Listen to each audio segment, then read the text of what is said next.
السلام علیکم ورحمۃ اللہ وبرکاتہ، نحمدہ ونصلی علی رسولہ الکریم، اما بعد فاعوذ باللہ من الشیطان الرجیم، بسم اللہ الرحمن الرحیم، رب اشرح لی صدری ویسر لی امری واحلل عقدۃ من لسانی یفقہوا قولی۔ فہل ينظرون الا الساعة ان تأتیہم بغتۃ فقد جاء أشراطها فأنى لهم إذا جاءتهم ذكراهم۔ تو کیا یہ لوگ بس قیامت ہی کے منتظر ہیں کہ وہ اچانک ان پر آ جائے؟ اس کی علامتیں تو ظاہر ہو چکی ہیں، جب وہ خود ہی آ جائے گی تو ان کے لیے نصیحت حاصل کرنے کا موقع کہاں باقی رہے گا، لہذا ہمیں اب نصیحت حاصل کر لینی چاہیے۔ قیامت کا دن مجرموں کی نا امیدی کا دن ہوگا۔ دنیا میں جو بھی اعمال انہوں نے کیے ہوں گے وہ باطل ہو چکے ہوں گے، اور جو غلط کام انہوں نے کیے، جس باطل پہ وہ رہے، اس کا خمیازہ اب انہیں بھگتنا ہوگا۔ سورۃ الروم میں اللہ سبحانہ وتعالیٰ فرماتے ہیں، وَيَوْمَ تَقُومُ السَّاعَةُ يُبْلِسُ الْمُجْرِمُونَ وَلَمْ يَكُنْ لَهُمْ مِنْ شُرَكَائِهِمْ شُفَعَاءُ وَكَانُوا بِشُرَكَائِهِمْ كَافِرِينَ وَيَوْمَ تَقُومُ السَّاعَةُ يَوْمَئِذٍ يَتَفَرَّقُونَ۔ اور جس دن قیامت قائم ہوگی مجرم نا امید ہو جائیں گے، اور ان کے لیے ان کے شریکوں میں سے کوئی سفارش کرنے والے نہیں ہوں گے، یعنی کوئی بھی کام نہیں آئے گا، اور وہ اپنے شریکوں سے منکر ہو جائیں گے۔ اور جس دن قیامت قائم ہوگی اس دن وہ الگ الگ ہو جائیں گے۔ تو گویا دوسرے لفظوں میں قیامت کے دن مجرم بے یار و مددگار رہ جائیں گے، اس دن کے عذاب سے چھوٹ نہ پائیں گے، پریشان ہو کر رہ جائیں گے، ان کے بہانے، ان کی تعویلیں، ان کی حجتیں سب ختم ہو جائیں گی۔ اس دن ان کے کوئی معبود نہ ہوں گے کہ جو ان کی مدد کریں، جو ان کی سفارش کریں، جن پر وہ دنیا میں بھروسہ کر کے بیٹھے ہوئے تھے، بلکہ الٹا وہ ان سے لا تعلقی کا اظہار کریں گے، بیزاری کا اظہار کریں گے۔ اور جس دن قیامت قائم ہو جائے گی اہل ایمان اور اہل کفر آپس میں الگ الگ ہو جائیں گے۔ وَامْتَازُوا الْيَوْمَ أَيُّهَا الْمُجْرِمُونَ، اے مجرموں آج تم چھٹ کر الگ ہو جاؤ۔ اور جرائم سے مراد کفر، شرک اور دیگر بڑے بڑے گناہ ہیں۔ تو چونکہ انہوں نے ایسے اعمال کیے تھے جو قیامت کے دن عذاب کا باعث ہوں گے، اور ان کے پاس کوئی ایسے اعمال نہ ہوں گے جو ثواب کا باعث ہوں، لہٰذا وہ سخت مفلس اور سخت مایوس ہو جائیں گے، اور ان کی ساری افتراء پردازیاں گم ہو جائیں گی، اور کوئی بھی ان کے کام نہ آئے گا، اور وہ آپس میں بھی الگ الگ ہو جائیں گے۔ ایک تو اہل جنت اور اہل جہنم الگ الگ ہو جائیں گے، ہمیشہ کی جدائی ہو جائے گی، یعنی اگر باپ مسلمان ہے اور بیٹا نہیں تو قیامت والے دن وہ ہمیشہ ہمیشہ کے لیے الگ ہو جائیں گے۔ اسی طرح اگر ایک بھائی دین پر ہے اور دوسرا نہیں، اس نے دین کا انکار کر دیا، تو وہاں یہ بھائی چارہ کام نہ آئے گا، ہمیشہ کے لیے الگ ہو جائیں گے۔ اسی طرح مشرکین اپنے معبودوں سے منقطع ہو جائیں گے، جیسے سورۃ البقرہ کی آیت نمبر 166 میں آتا ہے، اذ تبرأ الذین اتبعوا من الذین اتبعوا ورأوا العذاب وتقطعت بهم الأسباب وقال الذین اتبعوا لو ان لنا کرة فنتبرأ منهم كما تبرؤوا منا كذلك يريهم الله أعمالهم حسرات عليهم وما هم بخارجين من النار۔ جب وہ لوگ جن کی پیروی کی گئی تھی، یعنی لیڈرز یا سو کالڈ الہ، ان لوگوں سے بالکل بے تعلق ہو جائیں گے جنہوں نے پیروی کی ہوگی، اور وہ عذاب کو دیکھ لیں گے اور ان کے آپس کے تعلقات بالکل منقطع ہو جائیں گے. اور جن لوگوں نے پیروی کی تھی کہیں گے کاش ہمارے لیے ایک بار دوبارہ جانا ہو یعنی دنیا میں تو ہم ان سے بالکل بے تعلق ہو جائیں جیسے آج یہ ہم سے بالکل بے تعلق ہو گئے. اس طرح اللہ انہیں ان کے اعمال ان پر حسرتیں بنا کر دکھائے گا اور وہ کسی صورت بھی آگ سے نکلنے والے نہیں ہوں گے. اس کے برعکس اہل ایمان آپس میں ایک دوسرے سے ملیں گے. صفوان بن اسال سے روایت ہے، وہ کہتے ہیں ہم رسول اللہ صلی اللہ علیہ وسلم کے ساتھ سفر کر رہے تھے. اس دوران کہ ہم آپ کے پاس تھے ایک اعرابی نے آپ کو کہا یا محمد، یہ کہہ کر بلند آواز سے پکارا. رسول اللہ صلی اللہ علیہ وسلم نے اسے اسی کی آواز میں جواب دیا آ جاؤ میں یہاں ہوں. یعنی آپ صلی اللہ علیہ وسلم مختلف لوگوں کے ساتھ مختلف طریقے سے معاملہ کرتے تھے، ہر ایک سے اس کی سمجھ اور اس کے طریقے کے مطابق. ہم نے اس سے کہا تمہارا ناس ہو اپنی آواز دھیمی کرو کیونکہ تم نبی صلی اللہ علیہ وسلم کے پاس ہو اور تمہیں اس سے منع کیا گیا ہے کہ نبی صلی اللہ علیہ وسلم کے سامنے بلند آواز سے بولا جائے. عرابی نے کہا نہیں، قسم اللہ کی میں اپنی آواز پست نہیں کروں گا. اس نے المرء یحب القوم ولما یلحق بہم، آدمی کچھ لوگوں سے محبت کرتا ہے لیکن وہ ان کے درجے تک نہیں پہنچتا، یہ کہہ کر آپ سے انتہائی محبت اور تعلق کا اظہار کیا. نبی صلی اللہ علیہ وسلم نے فرمایا جو شخص جس سے زیادہ محبت کرتا ہے قیامت کے دن وہ اسی کے ساتھ ہوگا. تو اس سے آپ اندازہ لگائیں کہ ایک طرف اس کے انداز جو تھے وہ اکھڑ تھے لیکن دوسری طرف وہ محبت بھی بہت کرتا تھا. تو اس سے بھی ہمیں حکمت سیکھنی چاہیے کہ سب لوگ ایک جیسے نہیں ہوتے، سب پڑھے لکھے نہیں ہوتے، سب کے اندر حکمت نہیں ہوتی، سب سمجھدار نہیں ہوتے. لہٰذا لوگوں کے صرف ظاہری رویے سے پریشان نہ ہوا کرے، ان کے اندر کا خلوص، ان کی خیر خواہی، ان کے احسانات، ان کی محبتیں، یہ سب چیزیں بھی قابل قدر ہوتی ہیں. اگر ہم ریلیشنز میں یہ بات سمجھ جائیں تو بہت سی مشکلات سے نکل آئیں. بہرحال یہ تو ہے قیامت کے دن کا حال، اس کے بارے میں جو کچھ ہمیں تعلیم ملتی ہے، اور انشاءاللہ ہم آج کے سیریز کے ختم ہونے کے بعد قیامت کے دن کے حالات کے بارے میں بھی پڑھیں گے.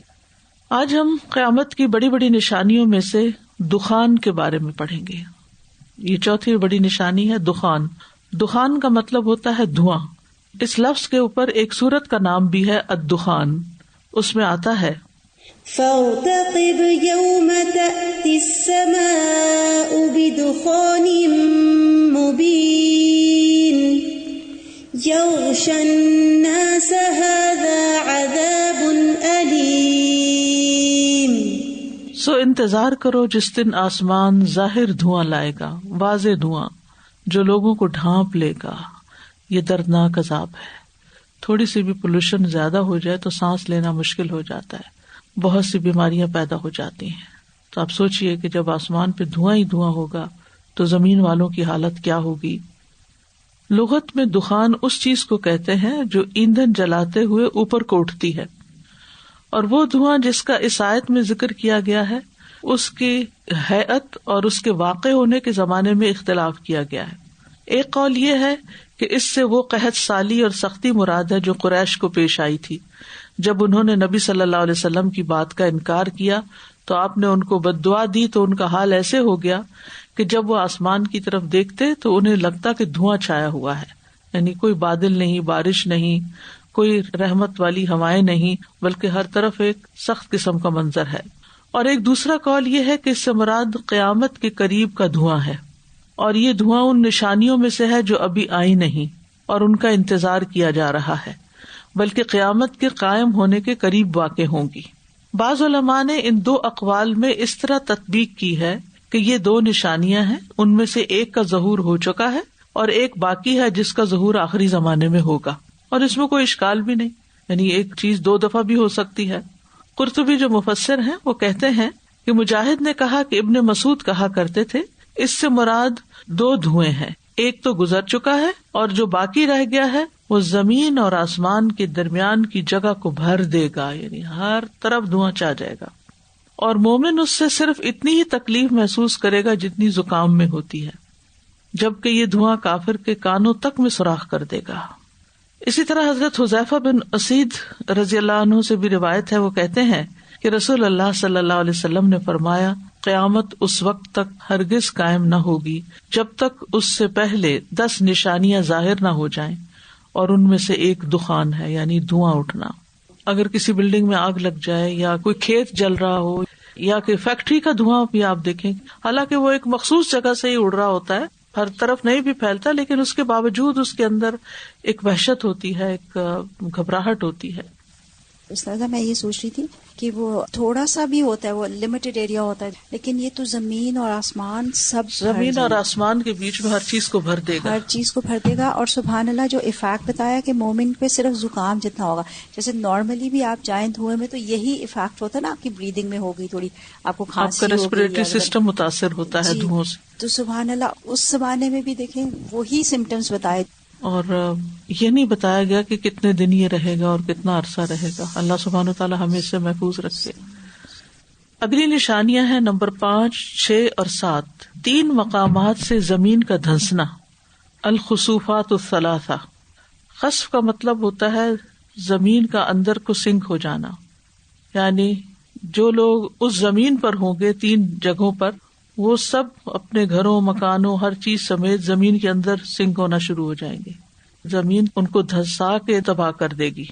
تو قیامت کی بڑی علامات میں سے زمین میں 3 مرتبہ دھنسائے جانے کے واقعات کا برپا ہونا ہے.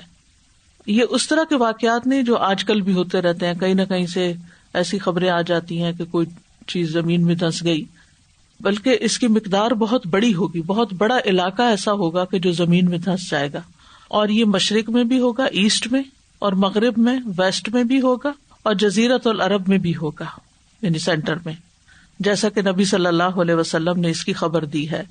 حذیفہ بن اسید غفاری رضی اللہ عنہ کہتے ہیں کہ ہم رسول اللہ صلی اللہ علیہ وسلم کے کمرے کے سائے میں بیٹھے باتیں کر رہے تھے کہ ہم نے قیامت کا ذکر کیا اور ہماری آوازیں بلند ہوئیں.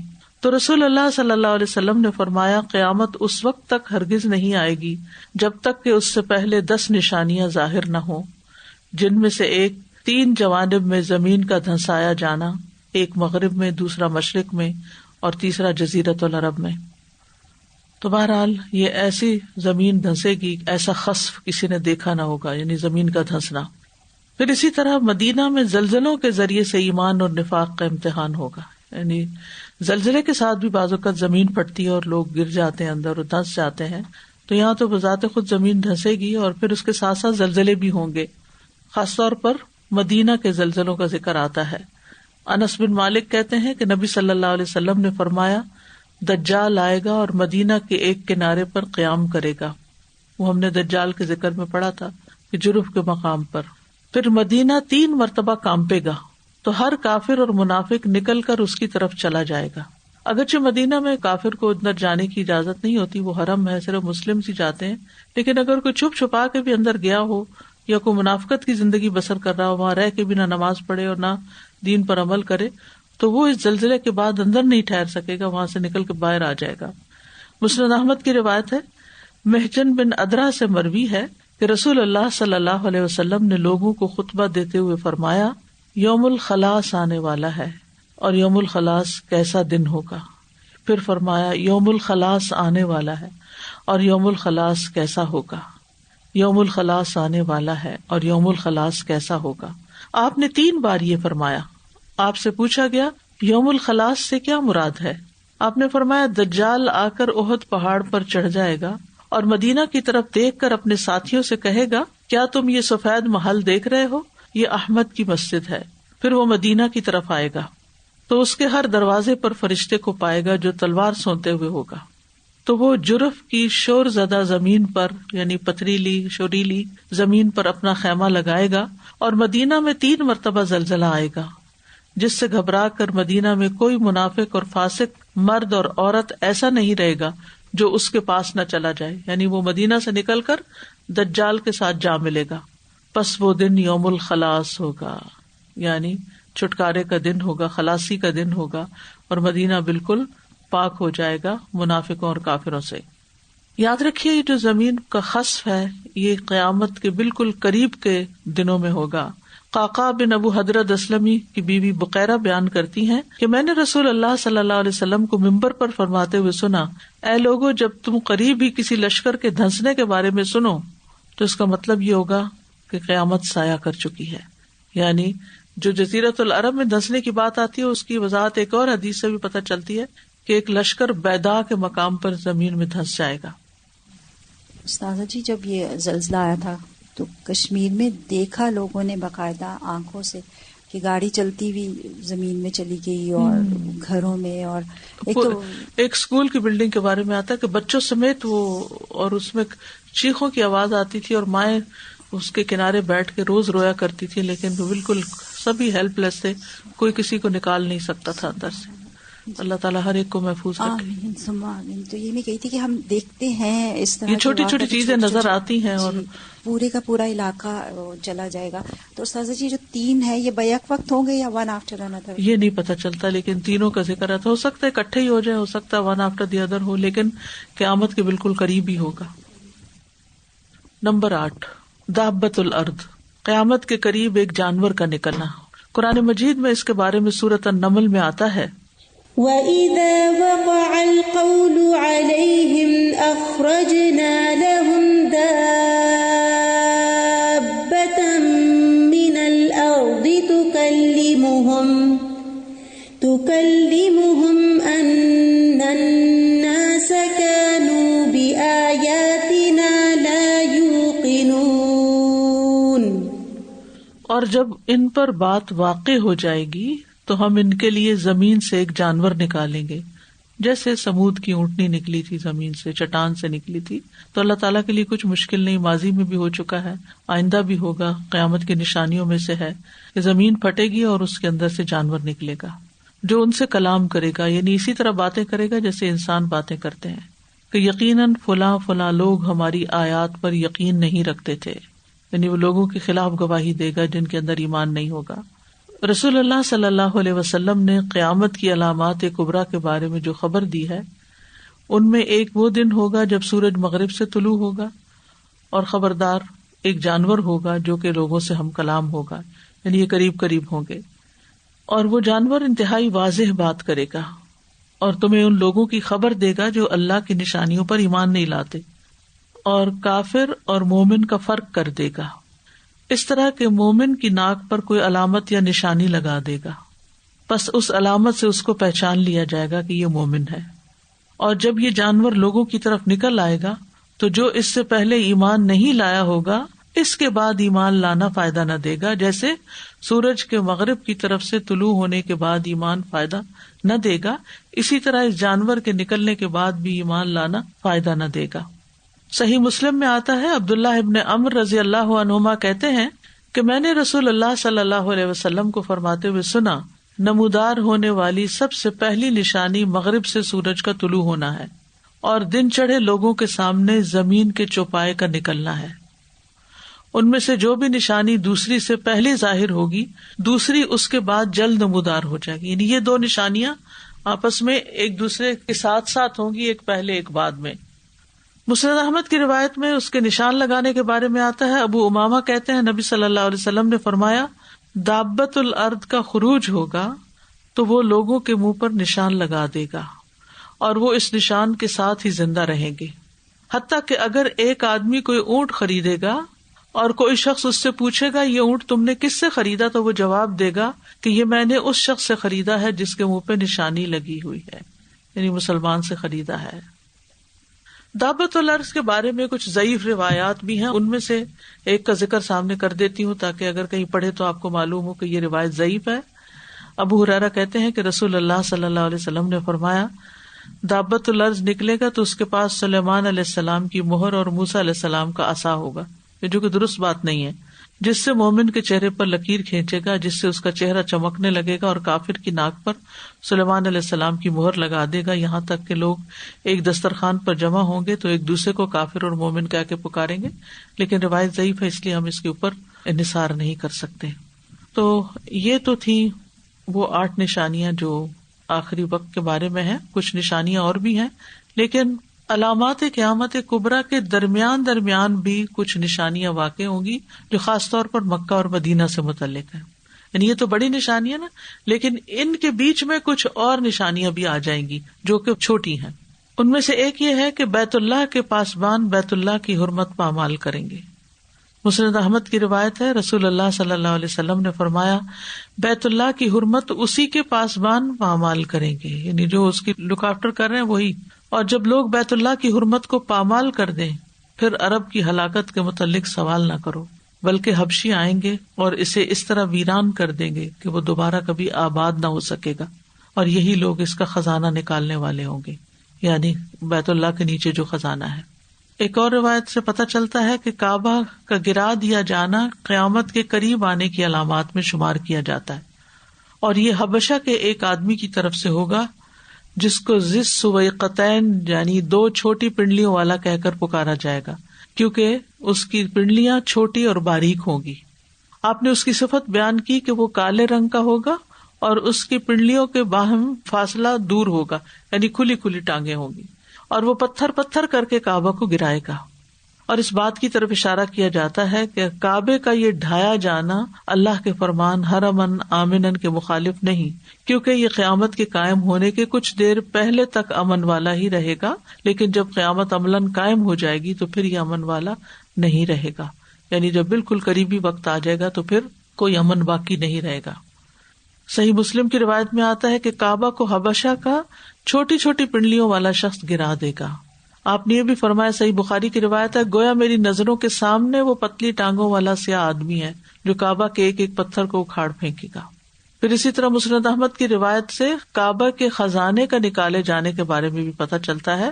عبداللہ ابن عمر سے روایت ہے، وہ کہتے ہیں، میں نے رسول اللہ صلی اللہ علیہ وسلم کو فرماتے ہوئے سنا، کعبہ کو باریک پنڈلیوں والا حبشی خراب کرے گا، وہ اس کا زیور چھین لے گا اور اس کو غلاف سے خالی کر دے گا. گویا کہ میں اب بھی اس کو دیکھ رہا ہوں کہ وہ گنجا ہوگا، اس کی پنڈلیاں اندر کو مڑی ہوئی ہوں گی، درمیان میں فاصلہ ہوگا، دونوں پاؤں دور دور ہوں گے. مطلب یہ کہ جسمانی ساخت کے اعتبار سے، شکل و صورت کے اعتبار سے مختلف ہوگا، یا یہ ہے کہ اس کی تخلیق جو ہے وہ دیکھنے میں ناپسندیدہ ہوگی. وہ بیت اللہ کو اپنی کسی اور ہتھوڑے سے ڈھائے گا.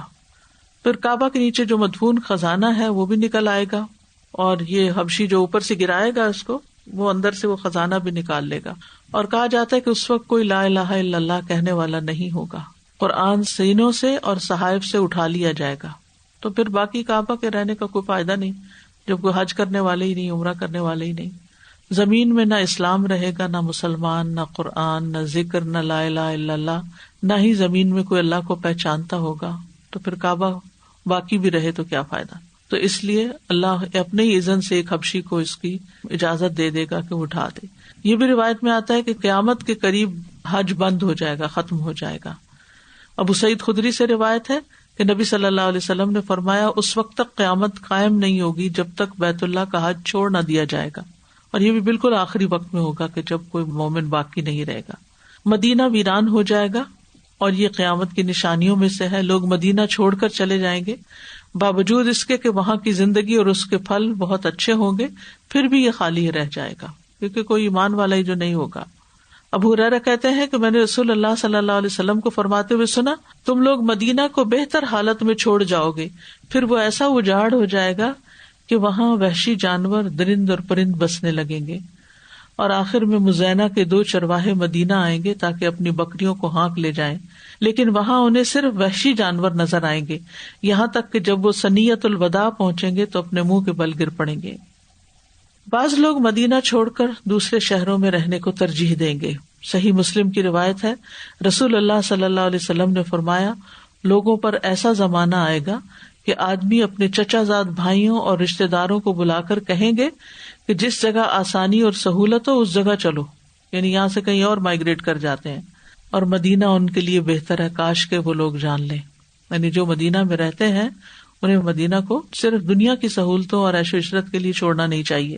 اس ذات کی قسم جس کے ہاتھ میں میری جان ہے، جو بھی مدینہ سے اعراض کرتے ہوئے نکلے گا تو اللہ اس کی جگہ اسے آباد کرے گا، یعنی کسی اور کو لے آئے گا، کوئی اور آ جائے گا جو اس سے بہتر ہوگا. آگاہ رہو، مدینہ ایک بھٹی کی طرح ہے جو خبیث چیز یعنی میل کچیل کو باہر نکال دیتا ہے، اور قیامت قائم نہیں ہوگی یہاں تک کہ مدینہ اپنے میں سے برے لوگوں کو باہر نکال پھینکے گا، جس طرح بھٹی لوہے کے میل کچیل کو باہر نکال دیتی ہے. جیسے وہ زلزلے کے آنے کی بات تھی نا کہ 3 جھٹکے آئیں گے اور سب ایسے لوگ باہر نکل جائیں گے. اس سے یہ بھی پتہ چلتا ہے کہ جیسے مدینہ کے موسم میں بھی دیکھیں جب گرمیوں میں جاتے ہیں تو اس طرح کا حبس ہوتا ہے نا، تو یہ اللہ سبحانہ وتعالیٰ یہ بھی سمجھایا جا رہا ہے کہ اگر کوئی نکل جائے گا وہاں سے یہ سمجھ کے کہ مجھے تکلیف ہو رہی ہے یا میں برداشت نہیں کر سکتا، یہاں رہنا آسان نہیں ہے، واقعی تو اللہ اس کی جگہ اور لوگ بس پھر اور لوگ وہاں آباد ہو جائیں گے. برکتیں اور اس کی جو آبادی ہے وہ تو کہیں ختم ہی نہیں ہوتی. دونوں اور طرف سچے مومن تڑپتے ہیں کہ وہاں پہنچے، کہ وہاں پہنچے، وہاں رہیں، وہاں کوئی کاروبار کر سکیں. سازی میرے دماغ میں آتا ہے دابت الارض کے بارے میں نا، کہ وہ باتیں کرے گا. یوزلی آپ دیکھیں کہ لوگ آپس میں بات کرتے رہتے ہیں، درس ہیں، آج کل تو اتنا کچھ آن لائن ہو رہا ہے، پھر بھی لوگ سننا نہیں چاہتے. اللہ کے دین کی بات، اللہ کی بات، تلاوت لگی ہو، قرآن لگا ہو، کچھ بھی کوئی سننا نہیں چاہتا. لیکن جب ہم دیکھتے ہیں نا کوئی جانور کوئی ذرا سا بھی بات کرو تو ہم فوراً ہماری توجہ اس طرف ہوتی ہے، چاہے طوطا بول رہا ہو، چاہے کوئی بھی، مطلب کوئی بھی جانور کی آواز ہو، کہ وہ ورڈز بھی بنا لیتے ہیں اکثر، کہ جو کتا ہے اس نے اس طرح بھونکا ہے، ایسے کر لیتے ہیں. تو اللہ تعالیٰ انہی کو ایک نشانی بنا کے لے آئیں گے. یہ اتنی خوفناک بات ہے. اور آج کل آپ دیکھیں جانوروں کے نام جائیدادیں لوگ کر دیتے ہیں، جانوروں کو ہی اپنا سب کچھ دے دیتے ہیں، اور کچھ نہیں تو انہی کا ساتھی بنایا ہوا ہے اولاد، اور کیا کیا اللہ تعالیٰ معاف فرما دے. تو فطرت سے ہٹنے کی علامت ہے نا. تو وہی چیز اللہ تعالیٰ عبرتناک بنا کے سامنے لے آئیں گے. بہت خوفناک چیز ہے. استاذ جی یہ جو ابھی آپ نے بتایا نا کہ وہ نشان لگائے گا مومنوں کی ناک پہ اور وہ اسی نشان کے ساتھ ان کے مرتے دم تک رہے گا، تو میں سوچ رہی تھی کتنی خوش قسمتی کی بات ہے کہ وہ اس نشان کے ساتھ مومن. سبحان اللہ. تو مجھے رشک آ رہا یعنی تھا. انسان کو ہمیشہ اپنے اعمال پر پریشانی رہتی ہے نا کہ پتہ نہیں ہم کس کیٹیگری میں ہیں، نفاق تو نہیں ہمارے اندر، ایمان ہے کہ نہیں. تو ظاہر ہے کہ ایمان کے ساتھ جہاں بھی جب بھی لوگ ہوں گے ان کا حال اچھا ہی ہوگا، چاہے وہ انتہائی فتنے کے زمانے میں ہوں. جی. قرآن کا اٹھا لیا جانا، یہاں مراد قرآن کا سطروں اور سینوں سے اٹھا لیا جانا ہے. آخری زمانے میں یہ بھی ہوگا کہ قرآن زمین پر باقی نہیں رہے گا. جو حافظ ہوں گے ان کے سینوں سے نکال لیا جائے گا، جو مصحف میں لکھا ہوگا وہ مصاحب سے اٹھا لیا جائے گا، یہاں تک کہ ایک آیت بھی باقی نہیں رہے گی. اور یہ قرب قیامت کی علامات میں سے ہے، جیسا کہ نبی صلی اللہ علیہ وسلم نے فرمایا. حذیفہ بن یمان سے روایت ہے کہ رسول اللہ صلی اللہ علیہ وسلم نے فرمایا اسلام اس طرح محو ہو جائے گا جس طرح کپڑے کے نقوش مٹ جاتے ہیں. جیسے کڑھائی والی کپڑے ہوتے ہیں نا تو بہت دھل دھل کے تو اوپر سے اس کے دھاگے اتر جاتے ہیں تو وہ صاف ہو جاتے ہیں. حتیٰ کہ لوگوں کو یہ بھی معلوم نہیں رہے گا کہ روزے کیا ہوتے ہیں، نماز یا قربانی یا صدقہ کیا ہوتا ہے. یعنی لوگ اس قدر جاہل ہو جائیں گے. اللہ کی کتاب کو ایک ہی رات میں اٹھا لیا جائے گا اور زمین میں اس کی ایک آیت بھی نہیں رہے گی. لوگوں میں کچھ بوڑھے مرد اور عورتیں رہ جائیں گی جو کہیں گے ہم نے اپنے بزرگوں کو لا الہ الا اللہ کہتے دیکھا تھا، ہم بھی کہتے ہیں. حذیفہ کے ایک شاگرد صلہ بن ظفر رضی اللہ عنہ نے کہا انہیں لا الہ الا اللہ سے کیا فائدہ ہوگا جب انہیں نماز، روزے، قربانی اور صدقے کا علم بھی نہیں ہوگا. تو حذیفہ رضی اللہ عنہ نے ان سے منہ پھیر لیا. انہوں نے 3 بار یہ سوال کیا، ہر دفعہ حذیفہ نے منہ پھیر لیا. تیسری بار ان کی طرف متوجہ ہو کر فرمایا 3 بار اے صلہ، یہی انہیں جہنم سے بچا لے گا، کیونکہ انہیں اور تو کسی بات کا پتہ ہی نہیں، صرف لا الہ الا اللہ کا پتہ ہے تو ان کے لیے وہی کافی ہو جائے گا. عرابیوں میں بھی آپ دیکھیں کہ وہ کوئی آتا ہے اور کہتا ہے کہ مجھے ایسی چیز بتا دیجئے بس میں وہ کر لوں تو جنت میں چلا جاؤں، اور پھر نبی صلی اللہ علیہ وسلم اس کو مختصر سی چند چیزیں بتا دیتے ہیں.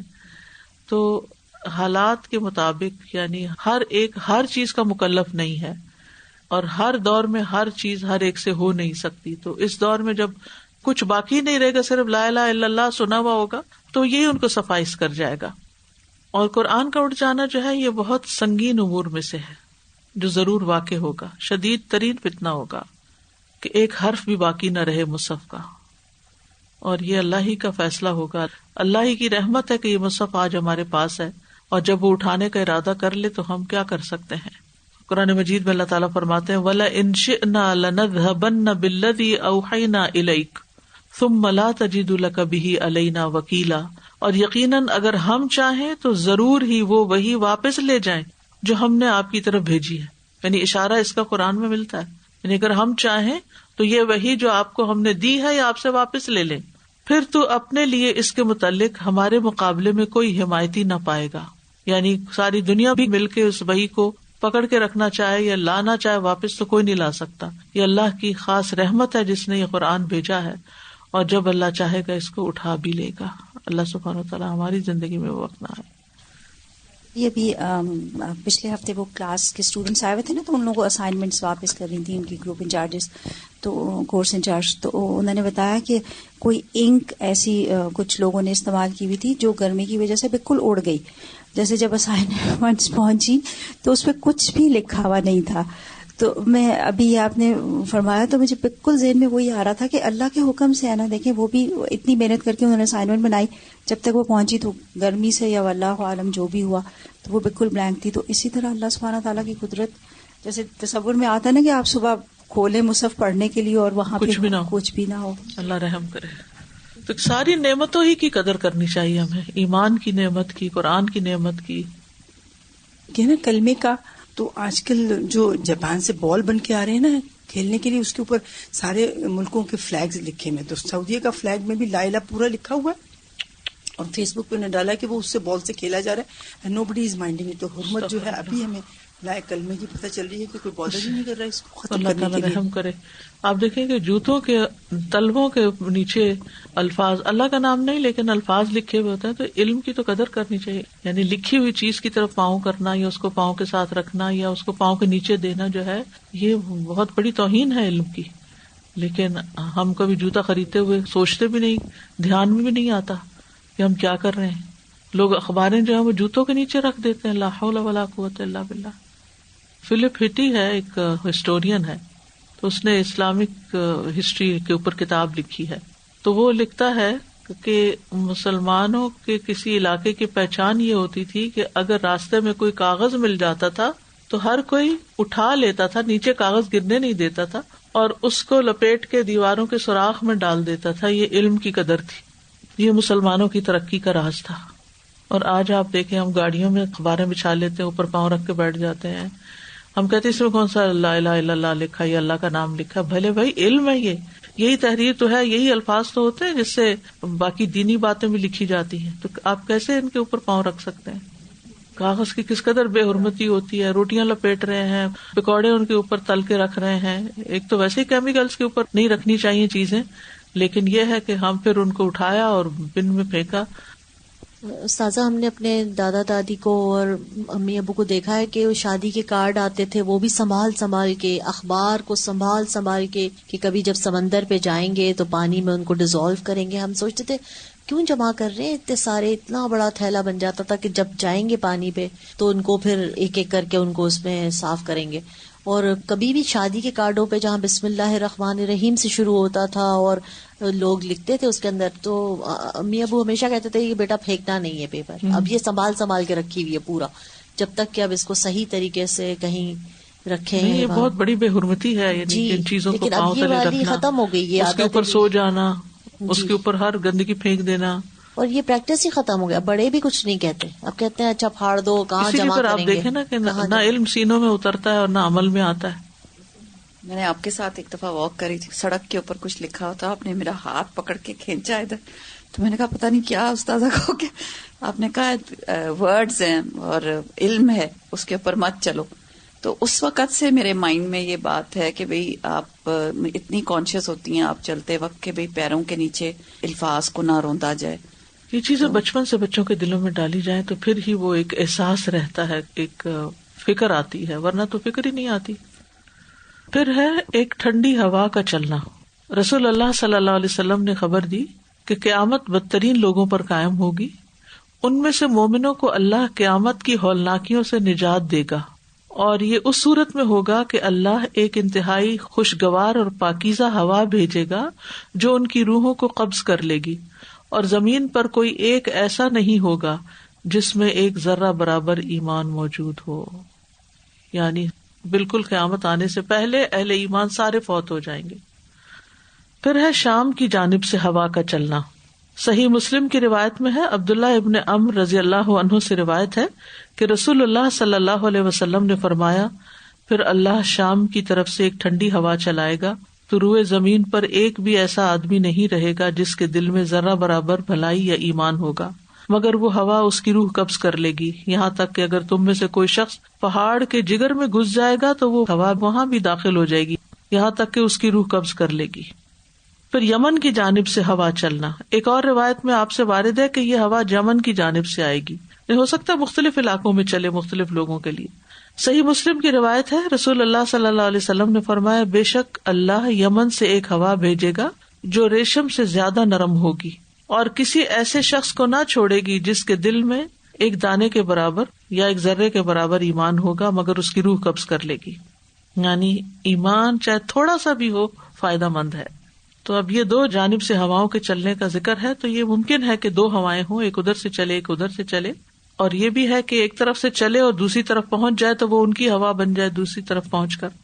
اب ہمارے پاس جو ہوا آتی ہے تو ہمیں تو نہیں پتا ہوتا یہ کس علاقے سے آ رہی ہے. پھر اسی طرح صحیح مسلم کی روایت میں آتا ہے, بدترین لوگوں پر قیامت قائم ہوگی, پھر اللہ شام کی طرف سے ایک ٹھنڈی ہوا چلائے گا تو روئے زمین پر ایک بھی آدمی نہیں رہے گا جس کے دل میں ذرا برابر بھلائی یا ایمان ہو مگر وہ اس کی روح قبض کر لے گی. یہاں تک کہ تم میں سے کوئی پہاڑ کے جگر میں گھس جائے تو وہاں بھی وہ داخل ہو جائے گی اور روح قبض کر لے گی. انہوں نے کہا, یہ بات میں نے رسول اللہ صلی اللہ علیہ وسلم سے سنی. آپ نے فرمایا, پرندوں جیسا ہلکا پن اور درندوں جیسی عقلیں رکھنے والے بدترین لوگ باقی رہ جائیں گے. نہ اچھائی کو اچھا سمجھیں گے نہ برائی کو برا جانیں گے. شیطان کوئی شکل اختیار کر کے ان کے پاس آئے گا اور کہے گا, کیا تم میری بات پر عمل نہیں کرو گے؟ تو وہ کہیں گے, تو ہمیں کیا حکم دیتا ہے؟ وہ انہیں بت پوجنے کا حکم دے گا اور وہ اسی حالت میں رہیں گے. ان کا رزق اترتا ہوگا, ان کی معیشت بھی بہت اچھی ہوگی, یعنی ویسے خوشحال لوگ ہوں گے تو ان کو کوئی فکر نہیں ہوگی. لیکن ساتھ ہی یہ ہے کہ شیطان کی پیروی بھی کر رہے ہوں گے اور بے وقوف قسم کے لوگ ہوں گے. پھر سور پھونکا جائے گا, جو بھی اسے سنے گا وہ گردن کی ایک جانب کو جھک جائے گا اور دوسری جانب کو اونچا کرے گا, یعنی گردنیں ٹیڑھی ہو جائیں گی. جیسے نیند آتی ہے نا تو کیسے ہوتا ہے, ایک طرف جھک جاتا ہے انسان. سب سے پہلا شخص جو اسے سنے گا وہ اپنے اونٹوں کے حوض کی لپائی کر رہا ہوگا, وہ پچھاڑ کھا کر گر جائے گا اور دوسرے لوگ بھی گر گر کر مر جائیں گے. 9ویں نشانی ہے سورج کا مغرب سے طلوع ہونا. یہ بھی قیامت کی بڑی علامات میں سے ہے. پہلے اس کے درمیان میں نے کچھ اور چھوٹی علامتیں بتائی ہیں, لیکن یہ سورج کا مغرب سے طلوع ہونا بڑی علامت ہے. اور جب یہ طلوع ہوگا تو کسی کو ایمان لانا فائدہ نہ دے گا جو اس سے پہلے ایمان نہ لایا ہوگا, اور یہ ایک بہت بڑا معاملہ ہوگا. اس زمانے کا ہر انسان اس علامت کو دیکھ لے گا اور پھر یہ علامت ان کی عقلوں کو ختم کر دے گی اور دل خالق کی طرف جھک جائیں گے, لیکن اس وقت جھکنا فائدہ نہ دے گا. اور یہ قیامت کی بڑی علامات میں سے سب سے پہلی نشانی بتائی جاتی ہے, مغرب سے سورج کا طلوع ہونا. اس کی وجہ کیا ہے؟ صحیح بخاری کی روایت ہے, رسول اللہ صلی اللہ علیہ وسلم نے فرمایا, سورج جاتا ہے اور عرش کے نیچے پہنچ کر پہلے سجدہ کرتا ہے, یعنی جب اپنا ایک راؤنڈ مکمل کر لیتا ہے, پھر دوبارہ آنے کی اجازت چاہتا ہے. اب یہ راؤنڈ کہاں مکمل ہوتا ہے یہ ہمیں نہیں معلوم, بہرحال یہ بتایا گیا ہمیں کہ جب سورج آتا ہے یعنی ایک خاص پوائنٹ پر تو پھر دوبارہ وہاں سے آگے بڑھنے کی اجازت چاہتا ہے, اور اسے اجازت دی جاتی ہے. اور وہ دن بھی قریب ہے کہ جب یہ سجدہ کرے گا تو اس کا سجدہ قبول نہ ہوگا. وہ اجازت مانگے گا لیکن اس کو اجازت نہ دی جائے گی, بلکہ اس سے کہا جائے گا جہاں سے آیا وہیں چلا جا. چنانچہ اس دن وہ مغرب ہی سے نکلے گا. بس یہی اللہ کا فرمان ہے, وَالشَّمْسُ تَجْرِي لِمُسْتَقَرٍّ لَهَا ذَلِكَ تَقْدِيرُ الْعَزِيزِ الْعَلِيمِ.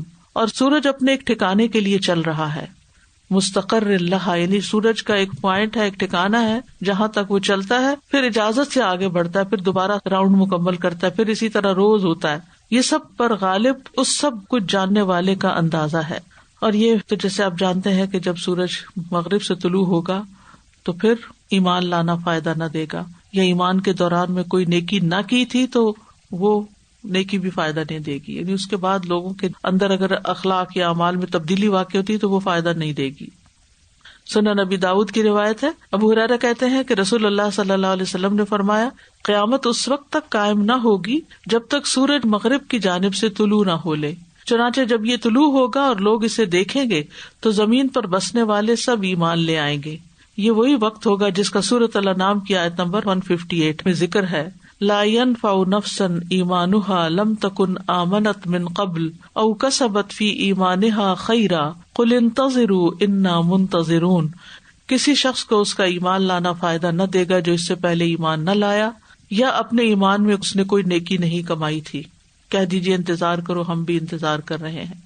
پھر توبہ کا دروازہ بند ہو جائے گا. صحیح الجامع الصغیر کی روایت ہے, صفوان بن نسال سے مروی ہے کہ بے شک توبہ کا ایک دروازہ ہے اس کے دونوں کواڑوں کے درمیان کی چوڑائی اتنی ہے جتنا مشرق اور مغرب کے درمیان فاصلہ ہے. یہ دروازہ بند نہیں کیا جائے گا یہاں تک کہ سورج اپنے مغرب کی جانب سے طلوع ہو جائے. یعنی توبہ کا اتنا بڑا دروازہ اس دن بند ہو جائے گا. تو سورج کے مغرب سے طلوع ہونے سے پہلے پہلے توبہ کا موقع ہے, انسان کو اس سے فائدہ اٹھانا چاہیے. ابو موسیٰ اشعری کہتے ہیں نبی صلی اللہ علیہ وسلم نے فرمایا, بے شک اللہ عز و جل رات کو اپنا دست رحمت بندوں کے اوپر پھیلاتا ہے تاکہ دن کو گناہ کرنے والا توبہ کر لے, اور دن کو اپنا دست رحمت پھیلا دیتا ہے تاکہ رات کو گناہ کرنے والا توبہ کر لے, اور یہ اس وقت تک ہوتا رہے گا یہاں تک کہ سورج مغرب سے طلوع ہو جائے, اور جب یہ طلوع ہو جائے گا تو پھر توبہ منقطع ہو جائے گی. رسول اللہ صلی اللہ علیہ وسلم نے فرمایا ہجرت ختم نہیں ہو سکتی حتیٰ کہ توبہ منقطع ہو جائے, اور توبہ اس وقت تک منقطع نہیں ہوگی جب تک سورج مغرب سے طلوع نہ ہو جائے. یعنی اگر کوئی شخص ایک علاقے سے دوسرے علاقے میں دین کی خاطر مائگریٹ کرتا ہے تو وہ ہجرت کنسیڈر ہوگی اس کی, یعنی ہجرت کا ثواب باقی ہے. ہجرت ایک نیک عمل ہے, اللہ کی خاطر علاقہ چھوڑنا یا کوئی ماحول چھوڑ دینا یا کچھ بھی چھوڑ دینا بڑے معنوں میں. تو جو اللہ کی خاطر کسی چیز کو چھوڑے گا اس کا اجر اس کو ملے گا حتیٰ کہ یہ وقت آ جائے. یہ نمبر 10 اور آخری علامت ہے ایک آگ کا لوگوں کو حشر کے میدان میں اکٹھا کرنا, آگ کا نمودار ہونا. علماء اس پر متفق ہیں کہ قیامت کی بڑی علامات میں سے سب سے آخری نشانی آگ کا خروج ہے, اور نبی صلی اللہ علیہ وسلم کی حدیث سے یہ سمجھ آتا ہے کہ یہ آگ شام کے ایک ملک یمن سے ظاہر ہوگی اور لوگوں کو ان کے محشر کی جگہ کی طرف ہانک لے جائے گی. اس آگ کا مقصد لوگوں کو جھلسانا نہیں ہوگا, جلانا نہیں ہوگا, اس کا مقصد لوگوں کو حشر کی طرف اکٹھا کرنا ہوگا, اور یہ رات اور دن ان کے ساتھ لازم ہوگی, یعنی ساتھ ہی رہے گی, ساتھ رات گزارے گی, ساتھ کوچ کرے گی, اس طرح ساتھ رہے گی یہاں تک کہ ان کو شام تک پہنچا دے گی, یعنی ملک شام تک. اور یہ رسول اللہ صلی اللہ علیہ وسلم کے فرمان میں وارد ہوا ہے. حضرت انس روایت کرتے ہیں کہ عبداللہ بن سلام کو نبی صلی اللہ علیہ وسلم کے مدینہ آنے کی جب خبر ملی تو وہ آپ کی خدمت میں حاضر ہوئے اور عرض کیا میں آپ سے 3 سوال کرنا چاہتا ہوں, انہیں نبی کے علاوہ کوئی نہیں جانتا. قیامت کی سب سے پہلی نشانی کیا ہے, یعنی قیامت کے دن کے آنے کی. تو آپ نے فرمایا آگ ہے جو لوگوں کو مشرق سے مغرب کی طرف لے جائے گی. مقام حضر موت کے سمندر سے آگ کا نکلنا. اور ابن عمر کہتے ہیں کہ رسول اللہ صلی اللہ علیہ وسلم نے فرمایا قیامت کے قریب حضر موت کے سمندر سے آگ نکلے گی اور لوگوں کو ہانک لے جائے گی. ہم نے پوچھا یا رسول اللہ پھر اس وقت ہمارے لیے کیا حکم ہے؟ آپ نے فرمایا ملک شام کو اپنے لیے لازم کر لینا, یعنی وہیں چلے جانا. ابو ہریرہ رضی اللہ عنہ کہتے ہیں کہ نبی صلی اللہ علیہ وسلم نے فرمایا قیامت کے دن لوگوں کا حشر 3 فرقوں میں ہوگا, یعنی 3 کیٹیگریز بن جائیں گی. ایک یہ کہ لوگ رغبت کرنے اور ڈرنے والے ہوں گے, ٹھیک ہے, راغبین راہبین. دوسرا یہ کہ ایک اونٹ پر 2 آدمی سوار ہوں گے, کسی پر 3, کسی پر 4, کسی پر 10. تیسرا یہ کہ باقی ماندہ لوگوں کو آگ جمع کرے گی جن کے پاس سواریاں نہیں ہوں گی. جب قیلولہ کریں گے آگ بھی ان کے ساتھ ٹھہرے گی, جب رات گزاریں گے آگ بھی ان کے ساتھ رات گزارے گی, جب وہ صبح کریں گے تو آگ بھی صبح کے وقت موجود ہوگی, نیز جب وہ شام کریں گے تو آگ بھی ان کے ساتھ شام کے وقت موجود ہوگی, اور پھر سب کو وہاں سے نکال کے حشر کے میدان میں اکٹھا کر دے گی. انشاءاللہ اس کے بعد ہم یوم الحشر قیامت کے دن کے حالات کے بارے میں پڑھیں گے, اور پھر اختتام اس کا جنت یا جہنم پر ہوگا. مختلف حالات ہوں گے, یہ بھی ایک سیریز ہے, اور نیکسٹ ویک سے ہم اسی ٹائم پر شروع کریں گے اس کو. اللہ کے اذن سے اللہ تعالیٰ اس کو بھی مکمل کروا دے. بہرحال قیامت کی نشانیاں جو ہیں وہ آج یہاں مکمل ہو گئی ہیں. اللہ تعالیٰ سے دعا ہے کہ اللہ تعالیٰ ہم سب سے اس کو قبول فرمائے.